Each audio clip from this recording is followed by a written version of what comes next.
Este video es patrocinado por Yadpa, donde cada libro es un mundo nuevo. Escuela Sabática Like te enseña a cómo interpretar la Biblia. Lección 5. Solo la Biblia, sola Escritura.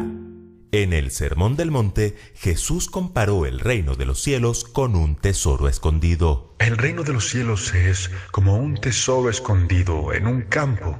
Cuando un hombre lo descubrió, lo volvió a esconder y lleno de alegría fue y vendió todo lo que tenía y compró ese campo. Comparar el Evangelio de Salvación con un tesoro fue otro maravilloso acierto del Maestro. Todos los cristianos queremos hallar ese tesoro, descubrir las verdades del Evangelio y alcanzar la salvación. El camino para llegar a ese tesoro es Cristo mismo, y puesto que la revelación de Cristo es la Biblia, bien podríamos comparar las Sagradas Escrituras con un mapa que nos conduce hasta ese tesoro escondido. Eso explica por qué Satanás se ha empeñado a través de la historia a atacar la palabra de Dios. Durante siglos, la Biblia fue puesta lejos del alcance de la gente.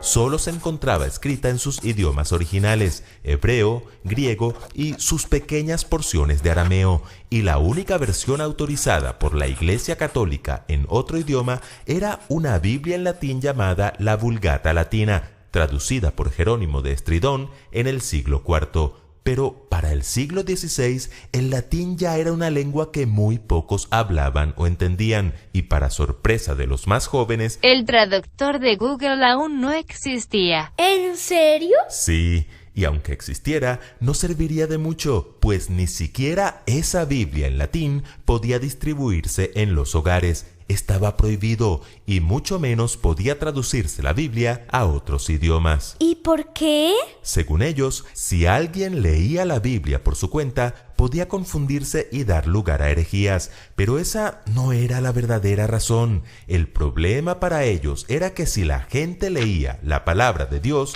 quedarían al descubierto algunos errores que los líderes enseñaban al pueblo. Resultado, la Biblia, ese mapa que conducía al tesoro de la salvación, la tenían bien escondida, y el evangelio que se enseñaba a la gente era un evangelio basado en las tradiciones, en dudosas interpretaciones de la Biblia y en los documentos sellados por el Papa. Un día, cuando corría el año 1517, un monje católico llamado Martín Lutero, después de haber estudiado cuidadosamente la Biblia, descubrió que a la gente le estaban enseñando muchos errores, así que escribió 95 verdades que el pueblo necesitaba saber. Buscó un martillo y unos cuantos clavos, se dirigió a la iglesia de Wittenberg, en Alemania, y clavó sus 95 tesis en la puerta de la iglesia. Y ese fue el comienzo de una revolución llamada la Reforma Protestante. Poco a poco, y a través de largos años de lucha, la Biblia, ese mapa del tesoro, volvió a estar en las manos del pueblo, y el desafío ahora era usarla correctamente, un desafío que sigue vigente el día de hoy. Por eso, la pregunta de esta semana es: ¿qué principios básicos debemos tener en cuenta para una interpretación adecuada de la Biblia?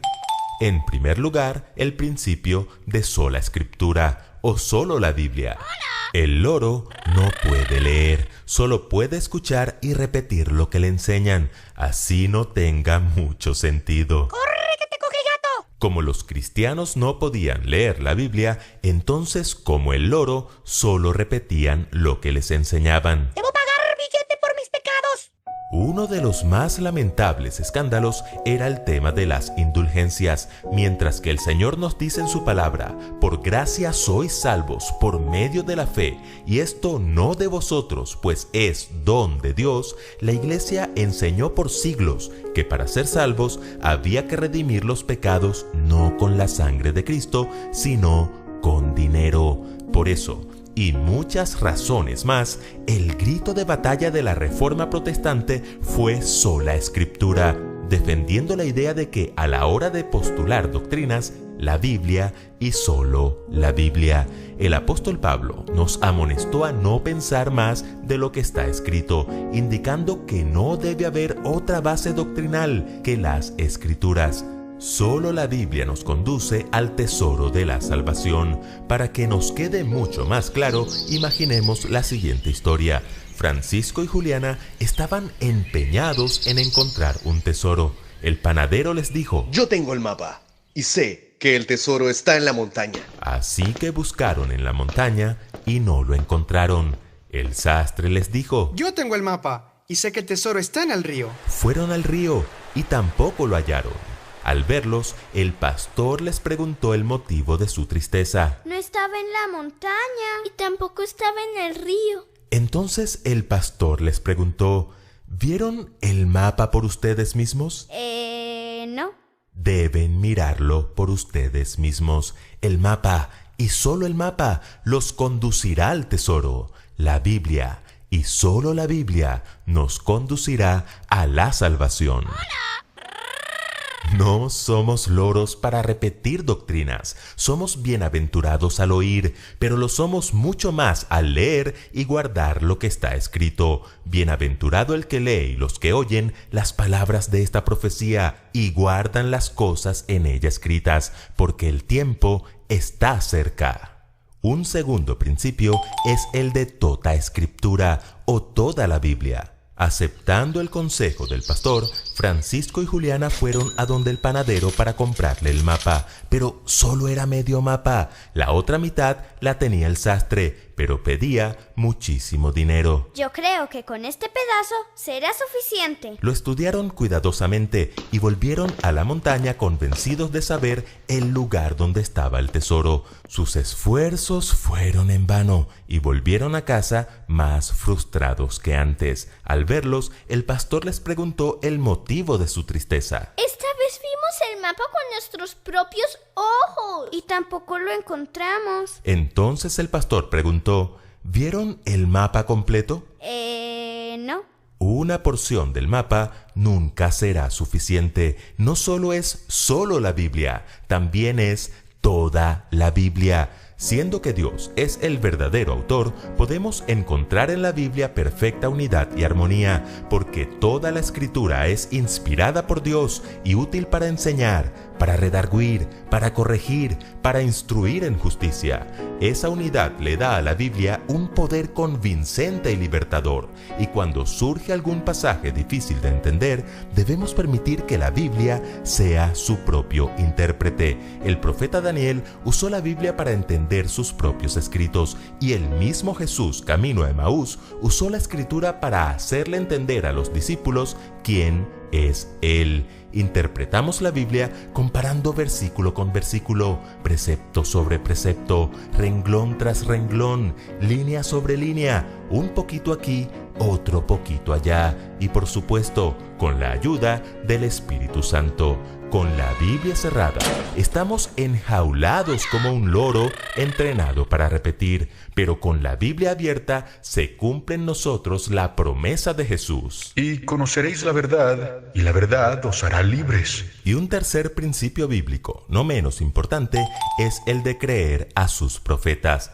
En la Biblia encontramos a profetas que no escribieron nada o cuyos escritos no fueron preservados. Uno de ellos fue Juan el Bautista, pero noten lo que Jesús dijo acerca de él. Os digo que entre los nacidos de mujeres no hay mayor profeta que Juan el Bautista. Si bien Juan el Bautista no escribió nada, eso no significa que su inspiración fuera menor o que su mensaje no debiera ser escuchado. Todo lo contrario, él predicó la verdad presente de sus días, la primera venida de Jesús. En Joel 2:28, el Señor prometió profetas para el tiempo del fin. Derramaré mi espíritu sobre toda carne, y profetizarán vuestros hijos y vuestras hijas. Vuestros ancianos soñarán sueños, y vuestros jóvenes verán visiones. Y de acuerdo al principio bíblico, esos profetas deben ser escuchados. Creed en Jehová vuestro Dios y estaréis seguros. Creed a sus profetas y seréis prosperados. Como adventistas del séptimo día, creemos en el ministerio profético de Elena G. de White. Y la pregunta aquí es, ¿violamos los principios de sola escritura y toda escritura al creer en el espíritu de profecía? Por supuesto que no, porque para saber si un profeta es verdadero, su mensaje debe estar en armonía con la palabra, a la ley y al testimonio. Si no dijeren conforme a esto, es porque no les ha amanecido. Incluso una lectura superficial de los escritos de Elena de White muestra claramente que para ella la Biblia era fundamental y esencial en todos sus pensamientos y teología. Según ella misma explica, sus escritos deben ser interpretados a la luz de la Biblia y no al revés, afirmando que sus escritos en comparación con las escrituras eran una luz menor para guiar a los hombres y mujeres a la luz mayor. Ella nunca enseñó ni tuvo la intención de que sus escritos pudieran sustituir en medida alguna a la Biblia. Las visiones dadas a ella tienen el propósito de aplicar las verdades bíblicas al pueblo de Dios en el tiempo del fin. El pastor fue a donde el sastre y compró la otra mitad del mapa. Averiguaron la mejor técnica para unir las dos partes. Usaron recursos para rescatar algunas porciones borrosas. Se apoyaron en los diccionarios para entender algunos textos en otros idiomas. Y finalmente, el pastor y los niños hallaron el tesoro. Los recursos de apoyo no tienen nada de malo cuando el objetivo es entender el mapa y hallar el tesoro de la salvación. Y cuánto más cuando hablamos de una profeta inspirada por el Espíritu Santo, porque la palabra de Dios es viva y eficaz y más cortante que toda espada de dos filos y penetra hasta partir el alma y el espíritu y las coyunturas y los tuétanos y discierne los pensamientos y las intenciones del corazón. Escuela Sabática Like les invita a seguir estudiando juntos esta serie titulada Cómo interpretar la Biblia. Te invitamos a adquirir el mejor libro para complementar estos estudios, Entender las Sagradas Escrituras, escrito por George W. Reed. Adquiérelo en IATPA Librería. Visita tu librería más cercana. Ahora podrás saber cuánto aprendiste con el test Nivel Caleb. Espéralo, suscríbete y comparte. Recuerden que juntos podemos crecer más.